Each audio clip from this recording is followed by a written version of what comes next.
This video involves the deposing of the life care planner. In personal injury cases involving serious injuries, sometimes a plaintiff will hire a life care planner who will determine the cost of future medical care treatment and future personal care treatment for the plaintiffs involved.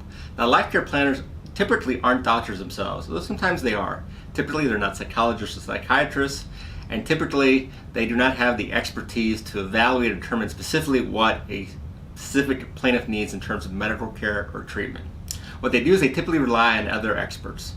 They secure medical records, they speak and talk to medical providers, they look at various information in terms of future care needs, and they prepare a report, a very detailed one, sort of spelling out everything the plaintiff will need in terms of medical treatment, in terms of medication, in terms of a home health care nurse, in terms of whatever it is, and then put together a fairly large detailed report that the economist will then run through and provide a final cost of future medical care needs and personal care needs. Now, as you can appreciate from what I just said, there are a lot of ways to attack a life care planner. First, you're typically not a doctor. And so you want to attack the basis of their opinions. If there are treating care physicians who are going to talk about future care treatment, get them on their record and specifically get them to say what medical care or treatment is necessary and how often it will be needed.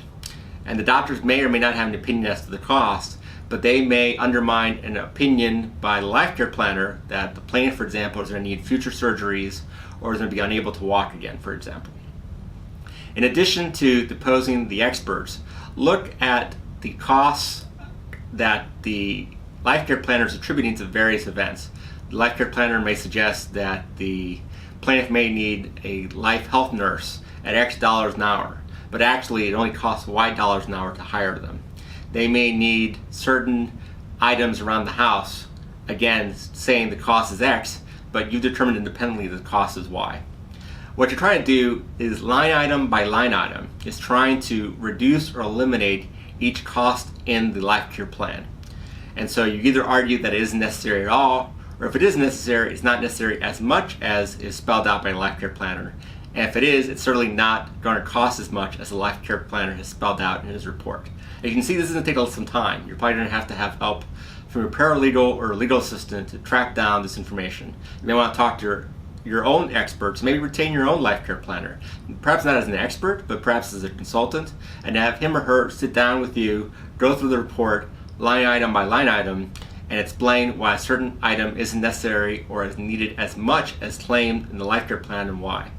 Again, what you're trying to do is you're trying to reduce the overall size of the life care plan and therefore reduce the overall value or dollar cost for the life care plan. And this is going to take some time.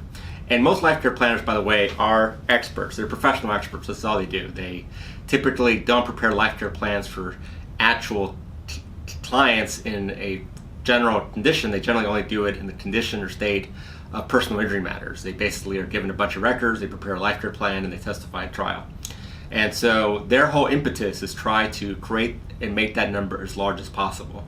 And so that's a basis to impeach them, to show that they are basically a professional expert, and you want to focus in on that.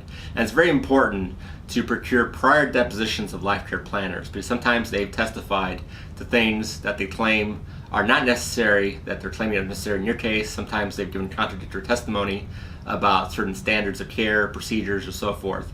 Life care planners, quite frankly, are one of the toughest and trickiest people to depose, because their whole objective is to create a very large bottom line number, and they're trained not to give you the answer you want. So take your time preparing for those depositions, speak with your own life care planner, make sure you understand the basis and foundation for all their opinions, and be prepared to cross-examine them thoroughly.